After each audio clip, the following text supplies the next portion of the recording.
Ask questions as this is going along. This is more for a conceptual understanding of how Premiere is going to work, so you can feel comfortable applying this stuff. So again, the quick buzz through, this is how Premiere is going to open. You are going to give it a name. So this is going to be class demo 2. And it is going to be located, in my case, so that I can delete it quickly, on my desktop. New folder, class demo 2. Select folder and create. Okay, so remember when we start, when we're creating our basic settings for Premiere, that's going to be based off of the first item that I dragged to my timeline. That's going to set up the resolution and the formatting for how Premiere is going to work. So that very first thing is really, really important. So I'm going to go right click here in my media bin. I'm going to choose import, and I'm going to grab all of these trailer videos. And we are going to start with this video right here. That's going to set up my timeline. That's going to set up my project properties. And if I look at that video, so if I select that, it should, if your Premiere is set up like mine, it should tell you your parameters for that video right up here. If I double click on it, in fact, there we go. It's going to give you your basic parameters for that video. Let me bring up my cheat sheet here real quick. I want to make sure I kind of cover everything here. Yeah. So again, the difference there is that is a two-dimensional video. For your animatics, you're going to be bringing in a two-dimensional video. Should be 4K resolution. So the very first thing that I would bring in is an image rendering out of Twinmotion. Okay, and these should be stills. I'm going to be doing these with moving files. You could do some moving files if you want to. But again, a storyboard, a traditional storyboard, has very limited motion in it. Think of it a little bit like, and same thing with your animatic. Think of it a little bit like a PowerPoint presentation, right? You can put a nifty transition into PowerPoint, and sometimes it can create the right kind of impact. But if you do what my daughter does when she was 10, building a PowerPoint for elementary school, and like you find the neatest transition for every single slide, it becomes really annoying, and all you can think is, okay, well, that one's going to twirl and spin away, okay, and that one falls into little blocks and falls away, right? You're not going to impress anybody with being cute, right? Content is king. Content is always king, right? So that's what we want to do. We want the drawings to read and communicate well. Notice I didn't say they need to be beautiful drawings. They need to read and communicate well, okay? So your first thing that you're bringing in should be a 4K rendering out of Twinmotion. That's going to establish everything from there, whether you're doing hand drawings over the top or anything else, okay? So back to my cheat sheet. Cheat sheet says audio. So we're really moving past storyboard thinking, right? And we're moving into animatic thinking. And one of the things, I have not received a single request for audio yet. Dun, dun, dun. So you need to be thinking about that. There are 22 of you. If all of you ask for audio, not next week while we're finalizing storyboards, but in the week that the animatics are due, first of all, I know none of you are working on it. That's problem number one. It's not a huge problem, but it's a problem. But the next thing is I will not be able to get you your audio files in time. So I need your files from APM or something else. If you're using it from another source, I need you to prove to me that it is royalty free and that you have the rights to sync your movie to the file, right? So if you're using some from Diddy's new album, I'm going to be like, I need a handwritten note, something from Diddy that says, yeah, Morgan can use, I have expressed because the hospital, the kids, it's great. My new vibe is all about, being good to others. And yeah, and maybe you know Diddy. I don't know. Do you? No. So yeah, you guys see where I'm going with it? We need those next week. Those should be coming in. And it's not a killer amount of time for me, but it's probably about 10 minutes of back and forth with each of you to get each of these files from APM. Okay. And so if you don't remember what I'm talking about, again, you should be right here, apmmusic.com is where you should be browsing. Again, all of you thought about music in your pitch deck. So that gives you some guidance and direction. It should even give you some descriptive terms that you can start using your search with.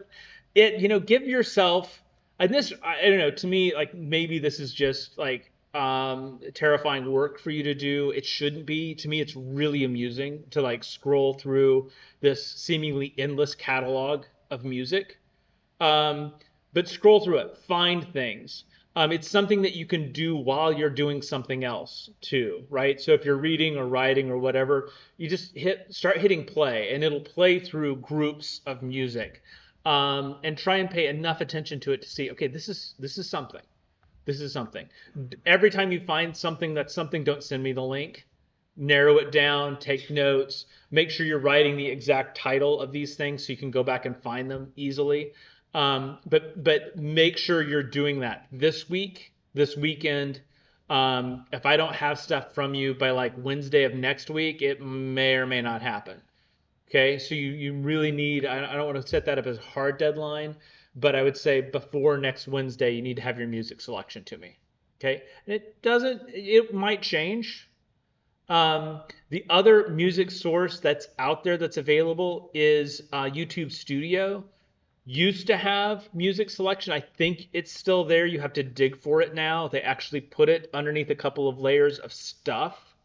I'm not sure why. But the quality difference on APM, you might listen to 1 or 2 tracks out of 10 that are bad. They're like, this is just not good. YouTube music is the exact opposite. You're going to listen to 8 or 9 things that are really bad to find one good one. There's like a lot of keyboard synthesizer guitar stuff on YouTube Studio. So really, I just APM, dive into it. Okay. If you just can't find anything at all, then maybe start looking for some other sources. But I would say at the end of the day, there might be a good chance that I'm asking you, okay, yeah, you've got to purchase that for $20. That's where you're going to go. Break out the $20, buy it, so that way I know that you have rights. Because again, the goal for this is to put these out into the wild. Okay. So APM Music, make that happen. I've already made that happen on the project that I'm showing as a demo. So let's go back into Premiere, wherever the heck it is. There we go. So I brought in clips. Next thing I'm going to do is bring in music. Okay, so import Rising Bravery. Let's go to where I know it all is, the Croatia build, audio. So let's just bring in all the music.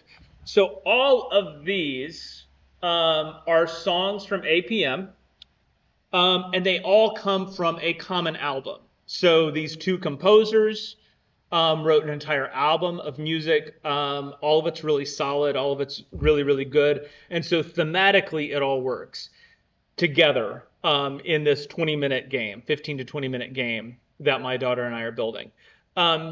You don't have to do that, but it's a really solid approach. You could do this entire documentary of immersive film with a single score, especially if it's maybe more like 5 minutes long. But what we have found is most students find that 2 or 3 different songs work really well. What you don't want to do, unless you have just an amazingly good reason, is like blur 2 musical styles together. Like house music that then jumps to death metal, right? It's really jarring. And again, I want you to think about VR. In VR, those 2 senses, not sentences, those 2 senses, sight and sound, we are completely overriding those.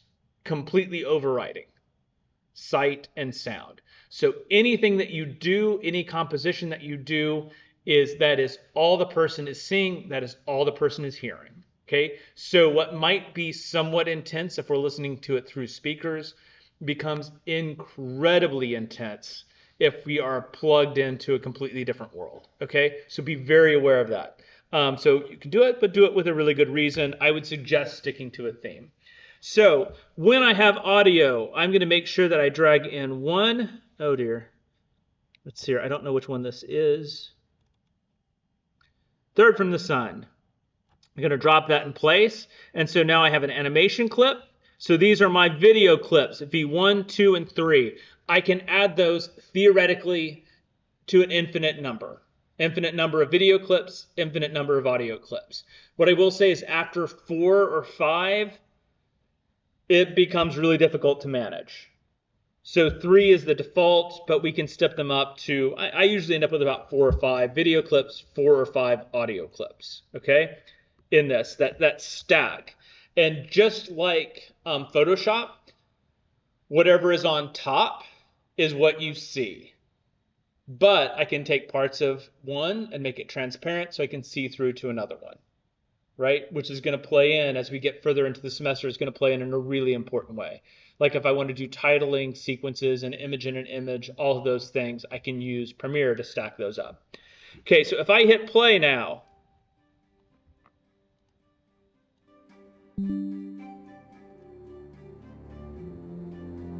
okay, so now I have audio that's beginning to match with video. Cool? So what I need to do, if you notice, this track is going way off to the side. I think that track is 2 minutes and 30 seconds long. 2 minutes, 30 seconds long. And right now, if I look at my time code here on the timeline, it's 30 seconds. Okay, so the timeline also stretches out conceptually to infinity, right? So in other words, I can certainly be editing a 2-hour-long feature film in Premiere. It'll handle that perfectly well. But I need to be able to scroll over and see all of that time. So there's several different things that we can start to do to look at. The first one is this bar stretches to zoom in and out of my timeline.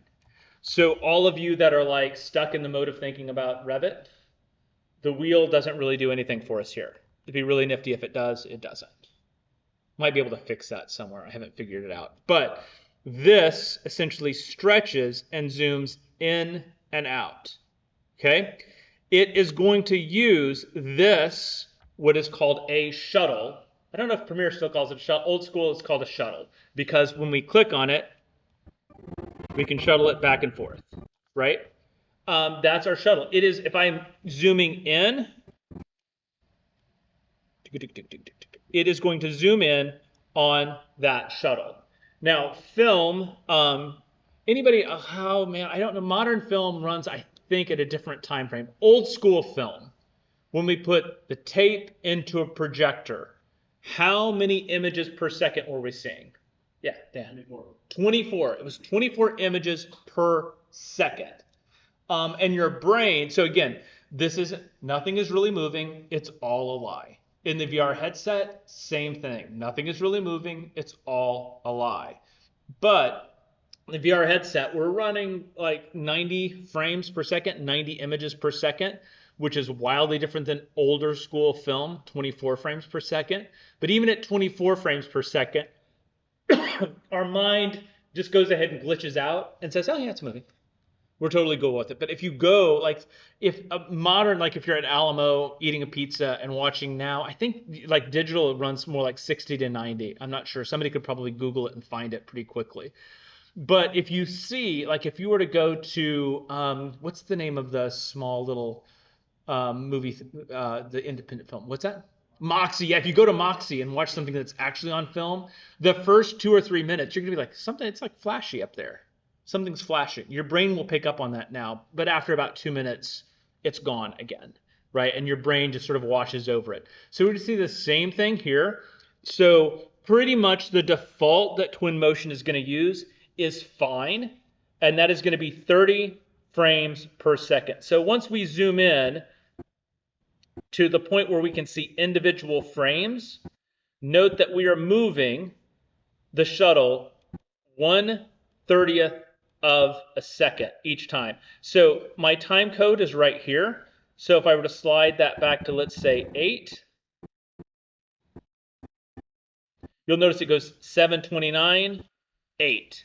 Okay, so that is not a base time code like we're used to, right? 60 seconds to a minute. That is not what you're looking at. You're looking at frames to the second.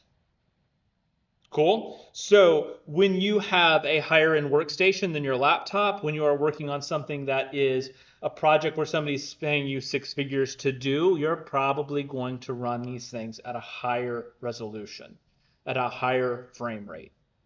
We're not that. You're all on $500 to $1,500 laptops. We're going to run 30 frames per second. That's our default, right? So when you do your base renderings, when you set up your base work inside of Premiere, know that what you're seeing right here as you're moving that shuttle around, 30th of a second. Cool?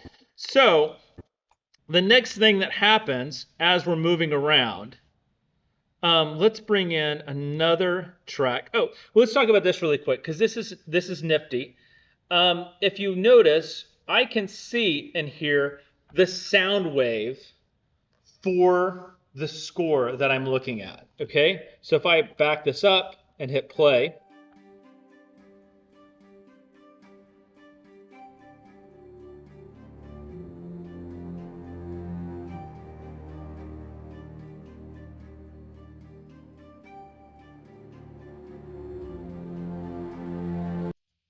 okay, you get a visual representation here of what's happening here, right? Really, really helpful. Okay. The downside to this clip is it's not really matching with anything, right?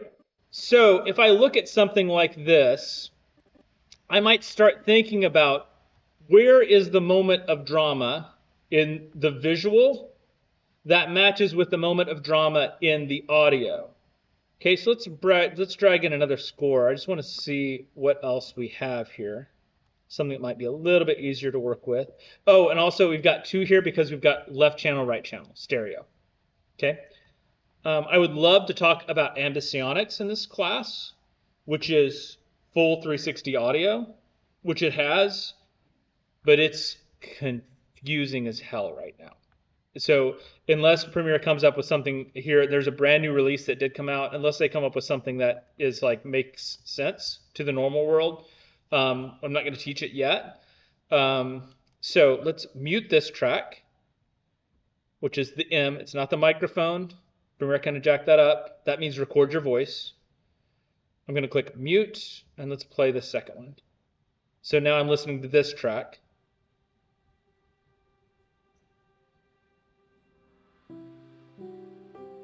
Nope, not for this. Delete that. Let's go to the next one.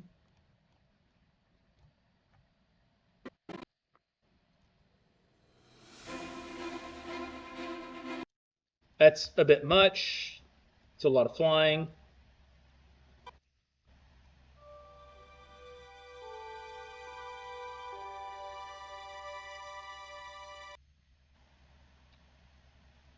Let's go to the last one. So, I mean, what I'm showing you here is kind of a process that you're going to do. Yep, nope, like the first one the best. Okay. So, I need to start thinking about how I match up something in the video, right? Like this crescendo right here with perhaps where the trees start going down. Okay? So, there's a few simple things that I can do for that. The first is as I have a score, so I have storyboards. At this point, I should have storyboards. I know what moments that I have. I should have my score. So I'm starting to listen to that score and I'm starting to tag moments in the score that are going to match things with my storyboard, right? So when I'm listening to the score,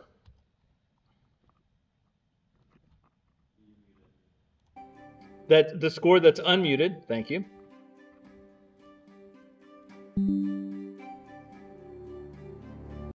That first bass note's kind of cool, right? So if I go back just a little bit, and let's zoom in just a little bit, and make that just a little bit bigger. It's right here. I don't know if that's a cello or a bass or a what, but it's like right here. Okay?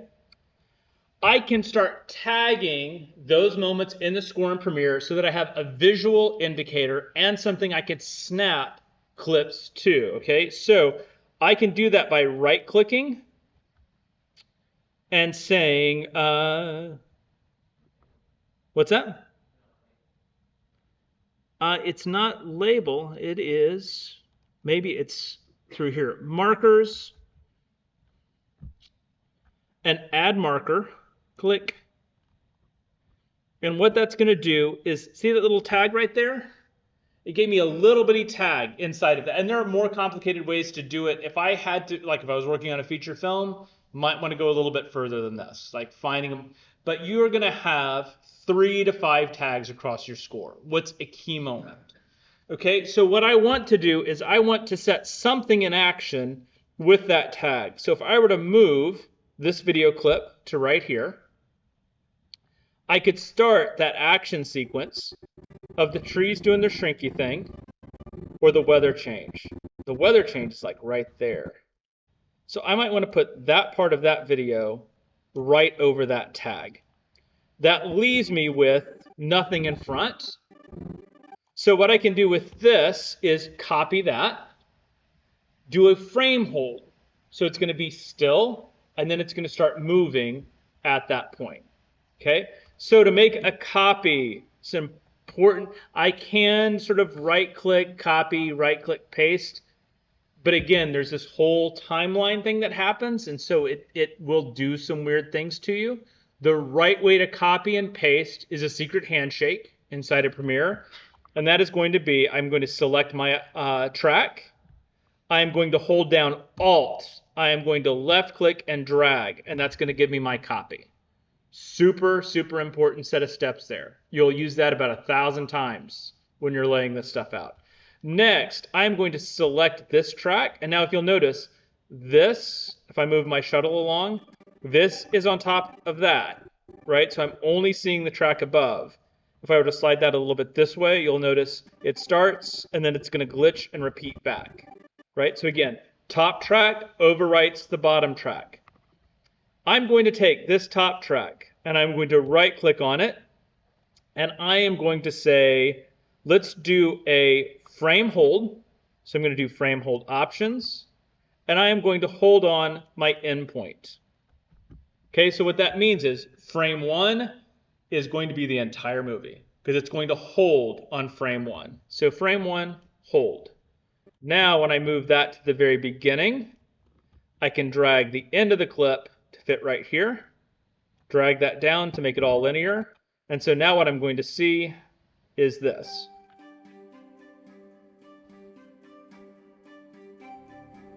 Right? Did you guys see where the motion picks up? And there are ways to start working through that to like, oh, okay, I really need that not to be a still image.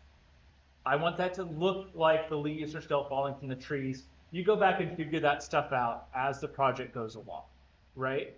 But getting the timing, getting things working with the score, creating those moments are what you're working on the next 2 weeks. Tagging the score, lining up the score with moments, beginning to understand how this process of linear, non-linear video editing works, all super, super important things. Cheat sheet.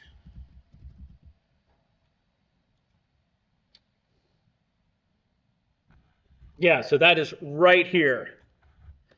From the video on Monday, things to remember that you're thinking about, okay, as you're developing these. What is my in, or what I like to call in VR, what's my soft opening? Okay, you should be writing that, designing that inside of your storyboard. What is your soft opening? Okay, don't jolt me into a new world violently. Bring me into it gracefully. Okay, what does that mean? How's it going to work? I should be seeing that moment of letting go. How long do you think before you can have somebody completely forget that they are no longer in one room, they are now completely encompassed in your world? Right? How long does that take? What do I need to do to make that happen? And then finally, the call to story. right? What transitions from I'm in a different world to now I'm going to tell you a story. And again, do absolutely understand. I am expecting you guys to tell a story about falling water, right? You should be telling me a story about falling water. Don't just show it to me and let me explore around. That's nifty, but it's boring. And our target audience doesn't want to hear that, and frankly, you as architecture students don't want to hear that either. Yeah, I've seen it, read about it in a book, saw 20 lectures on it. It's completely different to go in and hear a story about it. So dive in, make assumptions. It is totally okay for well, I don't know if this is what the designer intended or not. I don't care. If it has really good meaning and personal meaning to you and it's something you want to share, as long as it's not an absolute out and out lie, like falling water was, it's really a myth. It doesn't exist. Just like the moon landing. Yeah, no, so much of no, right?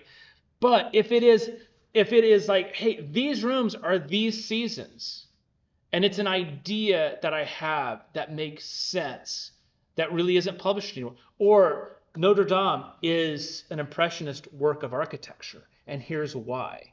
That's a novel idea. Is it the intention? Is that what Corb was thinking? I don't know. But it's a beautiful idea. Express those things, right? Tell me a story. Tell your audience a story. Captivate us, okay? So after that sort of soft opening, letting go, the call to the story is what your story is going to be, right? Then you should be transitioning into that. Whether it's about a diagram or whether it's about, I'm talking about the architecture of an animated feature, about how crossing this bridge changes everything. Not only is it a spatial change, but it's the relationship of being a kid to growing up to being a young adult, right? It represents that. And here's how.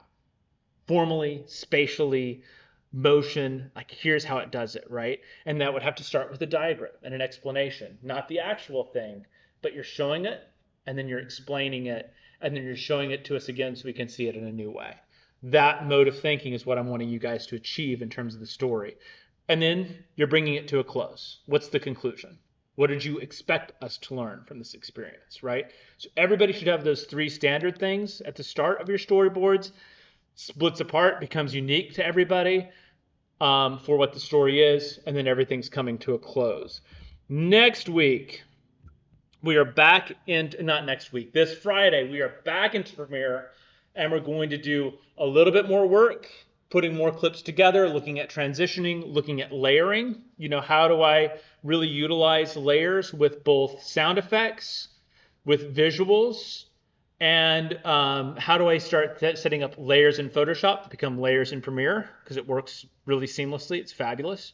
And then color correction, because just like any image that you create, if it doesn't pass through Photoshop at least once, then it's not a very good image, right? So it's the same thing with video. You need to learn, okay, this is brightness contrast in Photoshop, managing the black point, all that kind of stuff.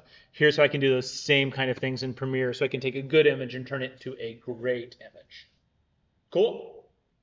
That's today, y'all.